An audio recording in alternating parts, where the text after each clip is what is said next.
Hello everybody, UB here, and I made a big custom laundry storage build in my bedroom to solve the overall clutter problem that we had. This video is about the first half of the project. I started with a standalone carpentry piece to extend Nathaniel's hanging clothes storage, so let's get started. This build was completed over the course of a couple of months. I knew it would be a big one, so I started by making this piece before we went on vacation, and then I returned to tackle the rest of the build. Part of the issue we had in our old laundry situation was that there simply wasn't enough room for all of Nathaniel's clothes to be hung up. He prefers to have his laundry on clothes hangers, whereas I prefer to have my clothes in drawers.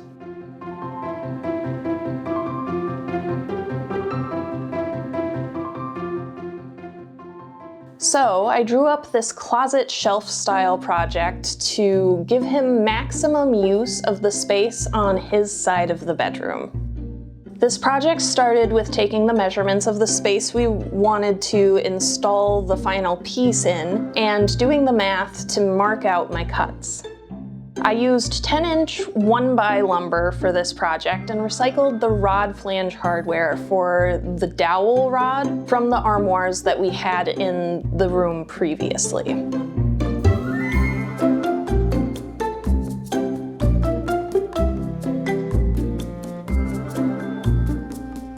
If you want more details on the cuts and measurements I made on this project, I wrote a detailed PDF build guide that's available for free on my Patreon. Visit patreon.com/ubdraws and become a free member to download the PDF build guide for this project and for other projects as well. Hey happy. After installing the rod flange hardware on either side panel of the project, I drew out a design that resembles a wooden piece that we have hanging in our entryway. This was my first time using a jigsaw on my own, but it was definitely the right tool for the job.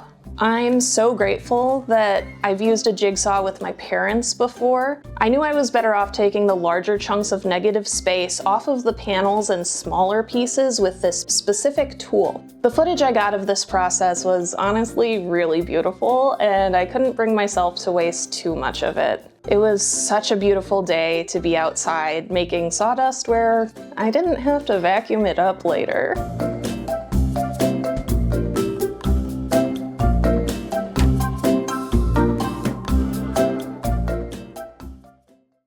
All right, so this portion of the project is nearly there, but I did get these pieces cut into the shapes that I wanted.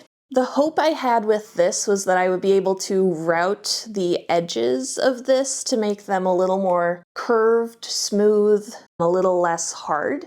I haven't figured out how to use the router that we have yet, so instead I'm going to use a handy dandy tool you may have seen on the channel before. This is a rotary tool, and you may have heard of Dremels in the past. That's a certain brand of rotary tool, but in my experience they all kind of work the same. This one is definitely not the highest quality, but I bought it when I was living in an apartment and I needed something that I could drill holes with, and this did the job. It's a very useful tool to have if you're renting, more or less. I've never used the sanding or grinding heads with it before, so we're gonna give that a try just to make this a little less sharp, and we'll see what happens. And then we're going to put everything together. Let's get started. Ideally, you would use a router bit to accomplish this step of the project, but I had the darndest time getting our router tools to work over the last 3 or 4 projects. The biggest advantage of taking this step is that if someone bonks their head on the piece in the future, they won't hit a sharp corner and get hurt. If you make a piece like this for an entryway or a closet, I very much suggest routing the edges of the piece, but if it's in a garage or a workshop, you could consider leaving them raw. It's totally up to you. Grumpy is my little helper no matter what project I'm working on. This sweet little floof is always invested in being my artist's assistant, going to any lengths to supervise the project thoroughly. The construction of this piece was relatively simple. The only complaint I had was its enormity. It was a little unwieldy, or as we in the Midwest would say, it isn't particularly heavy, it's just awkward. Love you, Happy. Anyway, I used a combination of pocket holes and scrap wood screws to put this piece together. In my build instructions, I've tweaked the assembly process to better hide screw holes and be more intuitive, but I wouldn't have learned how to make this piece in a better way if I didn't make it the weird way first.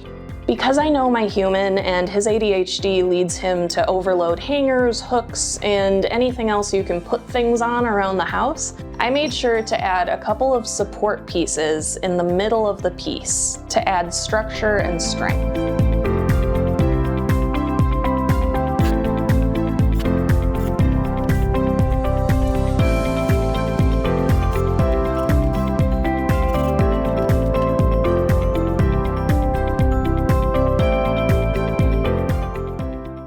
So now is where I get to decide something. I think I know the smart decision, and it's to take this piece off, cut it down to size, and see what we're left with as far as pocket holes, because I might not be able to put new holes in.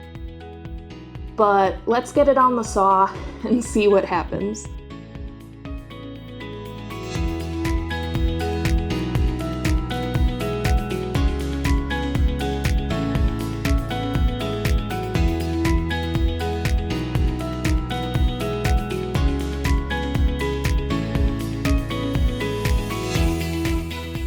The last piece of this puzzle was to install it on the wall. I had a very loose plan when I did this, and all I knew was that I wanted it to sit relatively high so that Nathaniel could have a more ergonomic time loading up hangers and getting dressed every day. I thought I would be super savvy in this process and show you all a trick where you can use a small puck magnet to find the studs in your wall.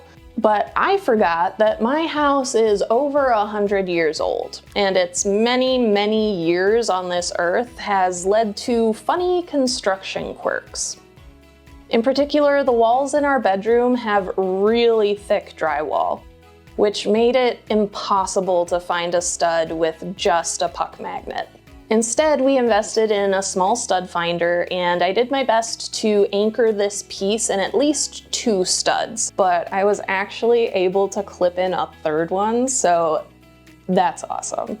Ideally, you would have a second set of hands to help with this step. This piece was both heavy and unwieldy once assembled together, so I used a wooden crate on top of the old armoire to get the piece high enough to install it.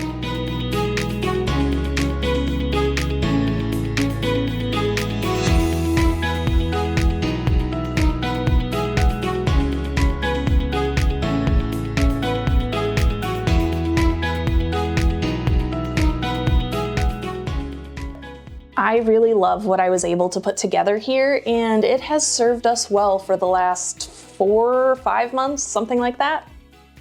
I didn't bother painting or sealing this piece, but I am considering painting it black or poly coating it in the future.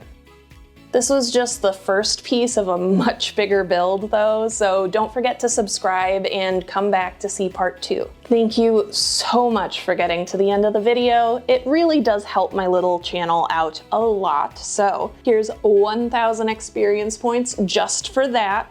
You deserve it. Thank you so much to my patrons, Mark, Nathaniel, Twyla, Liam, and Liz. You guys are rock stars, and if you'd like to support the channel or get my build instructions for free, visit patreon.com/ubdraws. Don't forget to drink some water and have a great rest of your week. Peace.